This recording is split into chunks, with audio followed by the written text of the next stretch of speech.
Oh, I didn't see you there. Good evening, class. Good evening, or good morning, or good afternoon. Isn't that the beauty of a digitalized lesson? I have no idea when I'm teaching you, but you, as the student, you're gonna get the content nonetheless. Yeah! So today, class, we're gonna talk about a little topic known as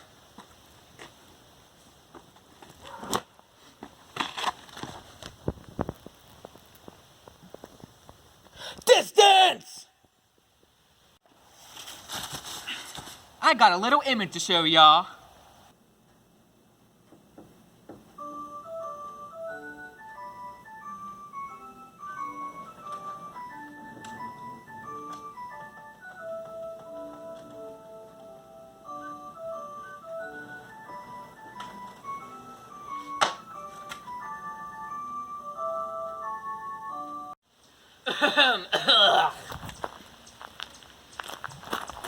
Why, hello there, my most valued and trusted student, pupil.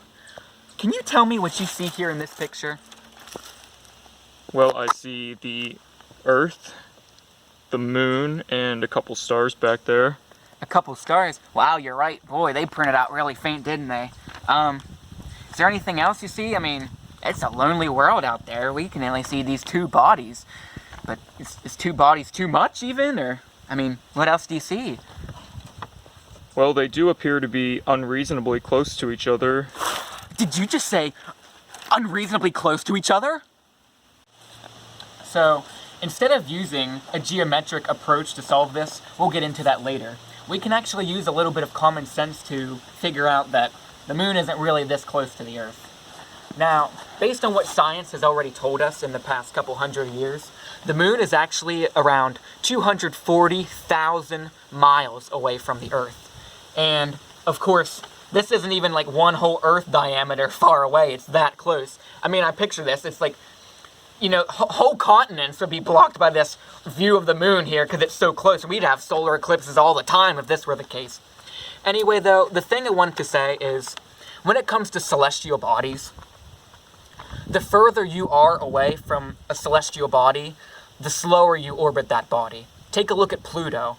It takes almost 250 Earth years just to get around the sun because it's that far away. The sun's gravitational pull doesn't have as much effect on its exit velocity, on Pluto's exit velocity. A couple weeks ago, the International Space Station just flew around over Chambersburg, and the International Space Station orbits the Earth once every 90 minutes just because it's so low hanging over the Earth, even closer than what this moon here is going to be.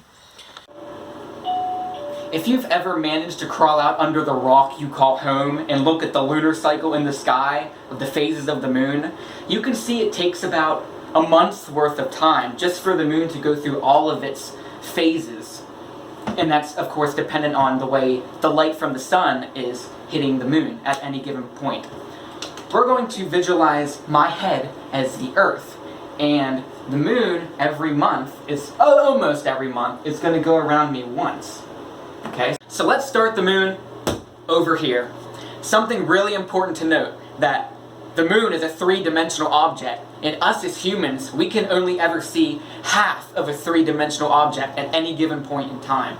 So, let's see. The light source is coming over here. At this point in the moon's orbit around the Earth, this half of the moon is completely illuminated, and that's, of course, our full moon. So let's take the moon, go a little bit, 90 degrees around our orbit, and now, at my same perspective on Earth, I'm looking up at the moon again, like a week later, and I can see that this half of the moon's illuminated, but back on Earth, it's cut in half here for me because this side and out is being illuminated, and this side and in is in darkness, and it's cut straight down the middle for me, and that's where our quarter moon comes into play.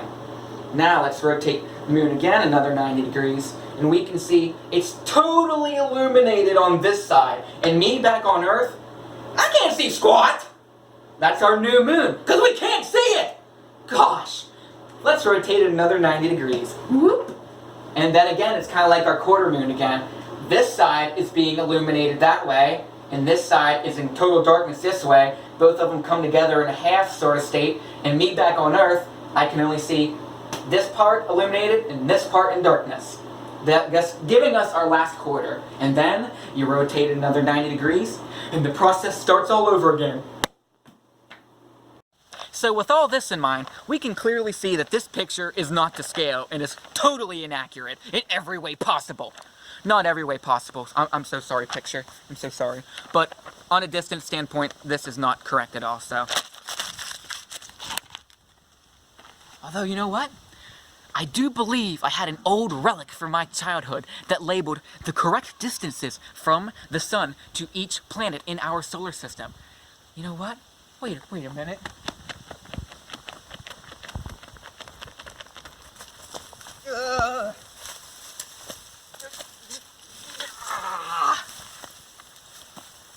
Oh, would you look at that? The atlas is spit. Wait. What crimes against humanity am I looking at right now? Whoa, oh my goodness. So let's open the book up to a random page. Oh, Uranus. What a stinky situation. As you can see from the book, it says that the average distance from the sun for Uranus is 1,784,860,000 miles. So where the heck did scientists get that number from? Like, actually, before our radar days of sending signals out and waiting for them to bounce back and calculating that, scientists actually used geometry to find out how long of a distance these planets were from our own. Let's take a look here. I said it was a concept called parallax. So let's say this is the sun. Yeah, it's a pretty chonky boy, isn't it? And let's say all the way out here is Uranus. Here, and we got Uranus all lonesome over there.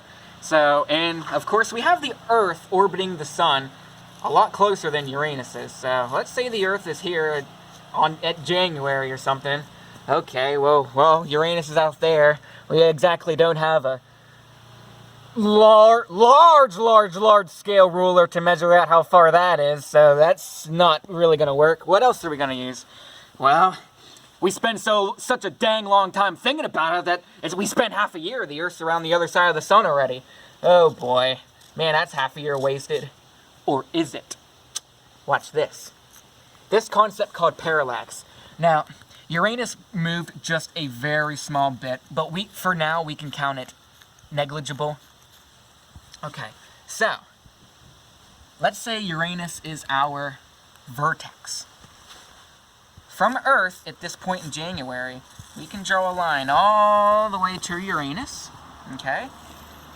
And from Earth, all the way in June, not December, because we waited half a year.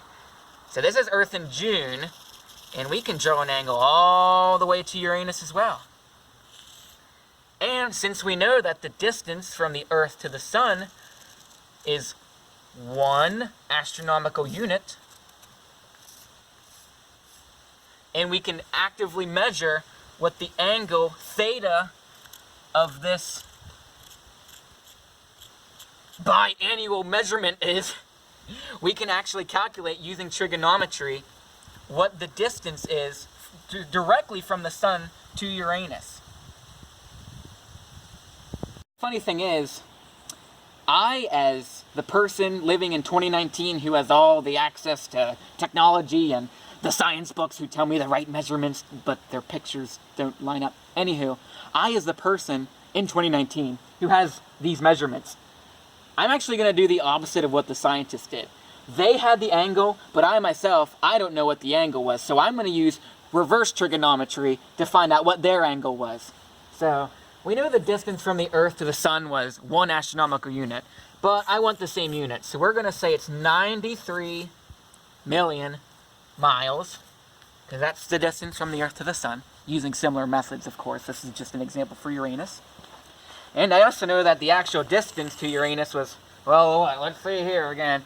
It was 1,784,860,000. So, pardon my horrendous handwriting. So, using inverse trigonometry, I have my according to my angle, I have my opposite end and my adjacent end. So this is going to be a tangent function. So let's see. Tangent of theta equals opposite over adjacent. So what do we got? 93 million. Oh boy, that's a biggie.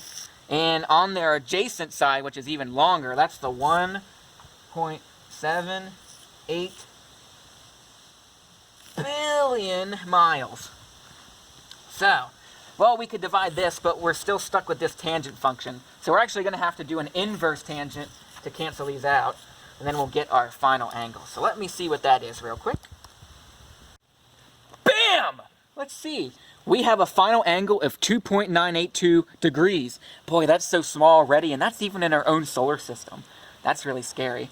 So, actually, I just found out what the angle they measured was by doing the exact opposite of what they did. But essentially, back to our example where they didn't have this distance in the first place, they were left with 93 million and theta. So they could have done, what's that? It's still a tangent function. They just didn't have the actual distance to the planet. So their function was tangent of 93 million over x, and their theta they used for their tangent was 2.9. So it was tangent of 2.98 equals 93 over x. And whenever you run this calculation through, it should give them the 1.78 billion miles to Uranus. That's so long. So I'm going to show this book up. Do you remember this thing? The Crime Against Humanity? Known as... All planets are perfectly aligned and, they're like the same distance apart from each other. No biggie, right? Yeah, it's a big deal. It's scientifically incorrect. So, I'm going to create a 2-scale model of the solar system using a unit rate. We're going to need to find out what that unit rate is. Now, granted, in this 2-scale model of the solar system, note that I'm only labeling the average distance of the planets from the sun, not the fact that the planets are all aligned perfectly. I'm just labeling a distance from the sun, at which any point around the sun they could be, that they are occupying that distance. Find an appropriate unit rate to go off of for distance.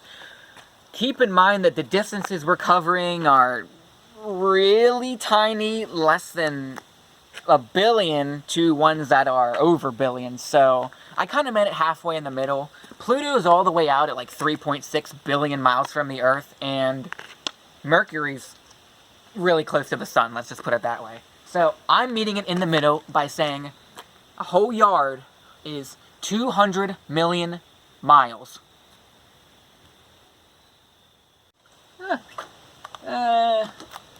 Not the sun, we already... Oh, there's Mercury, our nice little... Well, looks like he's crying or dripping or something. Anywho, his average distance from the sun, oh dear, 36 million miles. Okay. Well, we actually need our starting point in the first place. We gotta draw our sun. That's gonna be our main point that we're basing all these other measurements off of, so... Let's draw a big old sun. Very lopsided sun, apparently. Right up in here. Okay. There's our sun. And just for the heck of it, solar flares! Don't get too close. Oh, dear. Okay. Now, Mercury was what? 36,000 miles away from the sun? Well, we have our unit rate, so let's figure that out. Did y'all ever hear of something called dimensional analysis? Our unit rate... Okay. We have...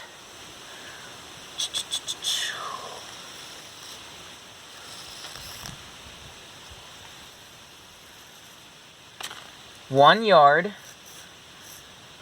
is equal to 200 million miles.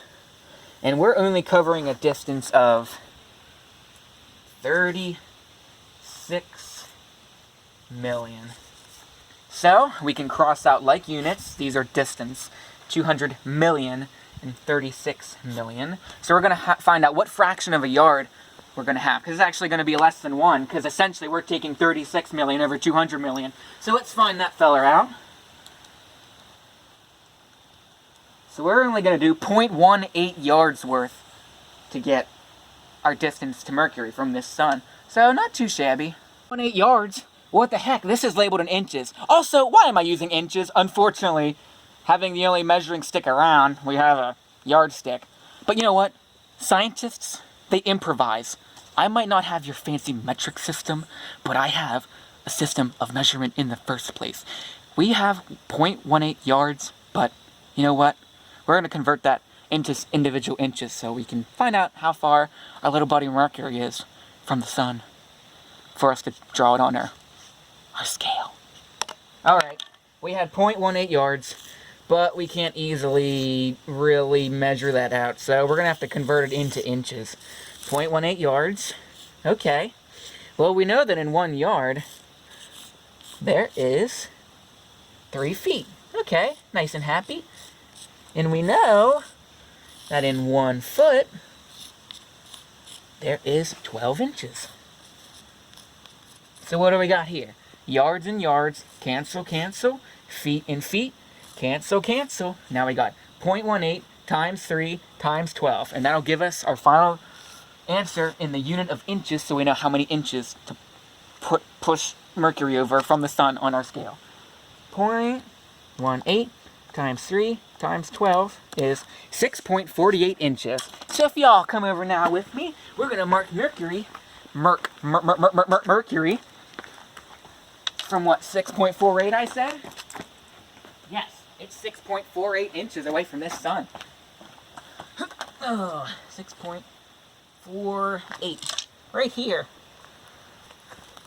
Gosh, Mickey, that's kind of close, don't you think? Oh, you're right, Pluto. It goes around the sun really quickly compared to the other planets. The fastest of them all, actually. Boy, we got like 7 more planets or so to take care of. It would be silly for us to rethink this whole process all over again, because in essence, it's really just doing the same calculations just with one different number each time. So like we did with Mercury, even though it was 36 million, well, Venus is just, it's 67.2 million. So all the other calculations are the same except this one. So we can run it through again, find out how many yards it is. 200 million, these are both millions, so 0.336 yards, and we know to multiply it by 3 and by 12. So this one's going to be 12.096 inches, so just over a foot away from the sun.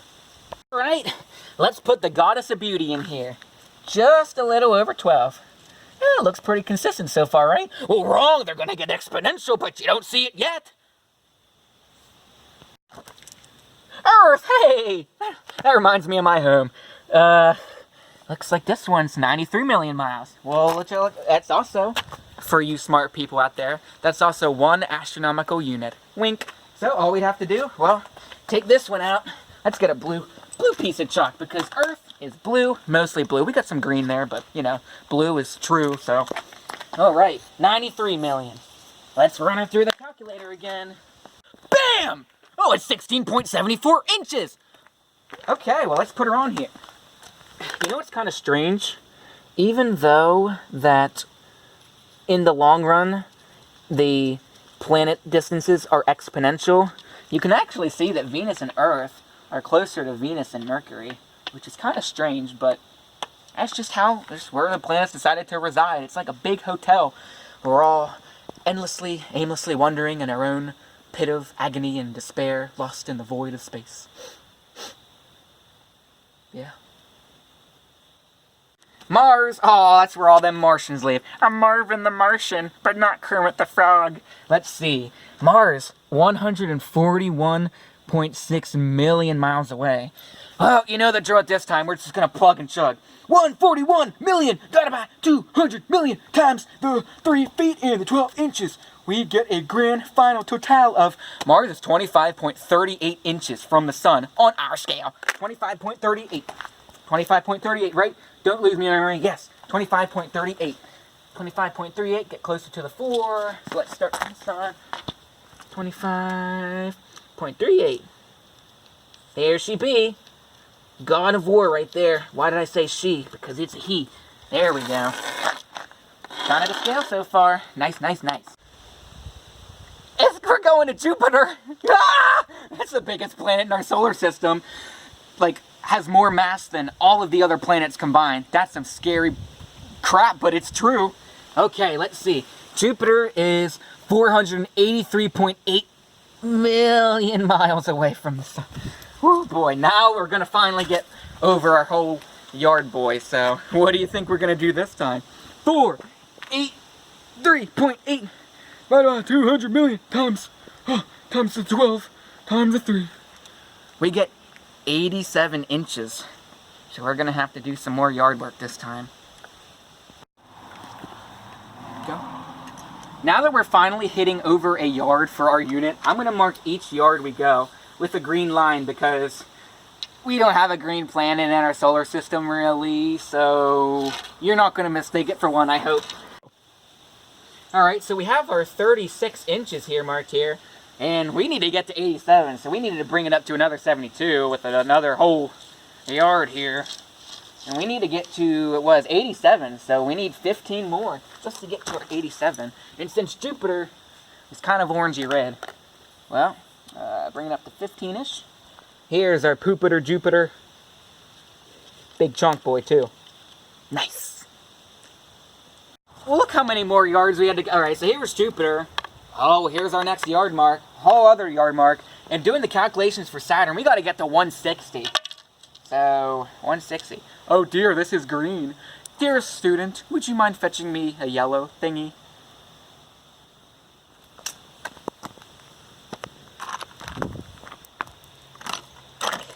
Thank you, kind sir. Look at them, they spilled out. Hey, we got a yellow right here. Alright.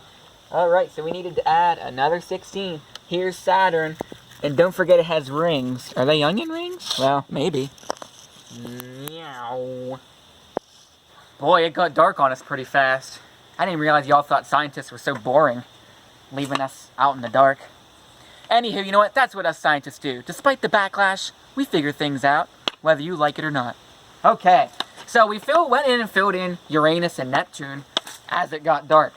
Alright, so here's the sun here again. We got Mercury, Venus, Earth, Mars.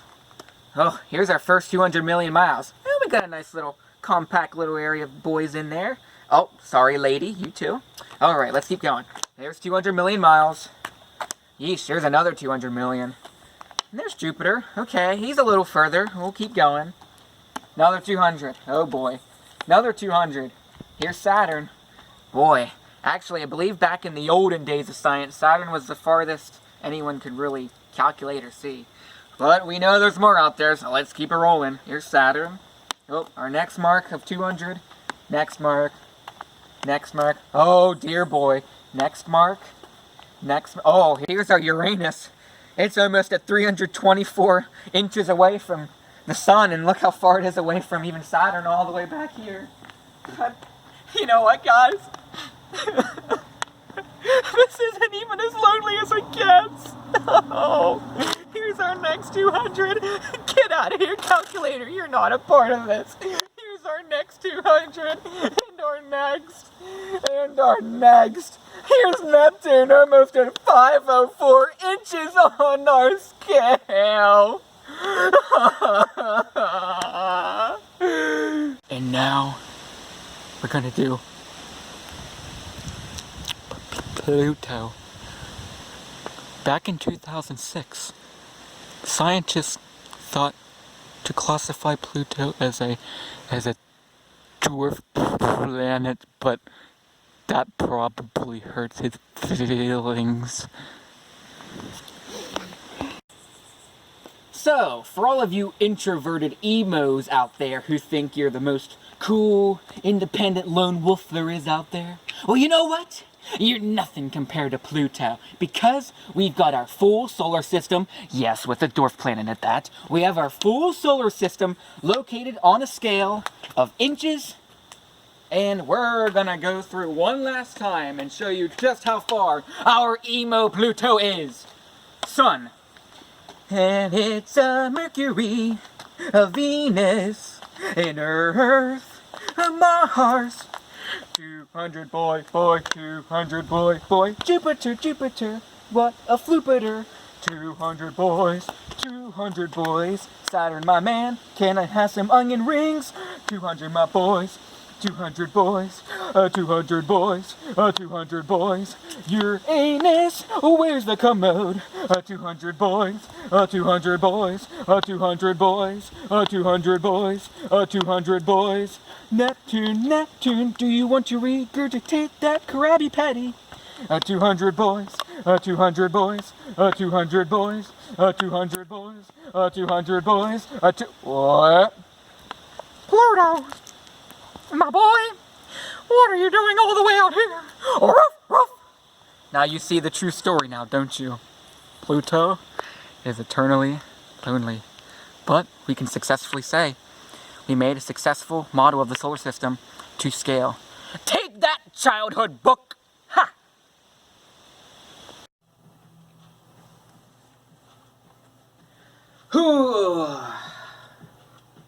In conclusion, even back home in our own little group of celestial bodies and the distances in between them, the exponentialities.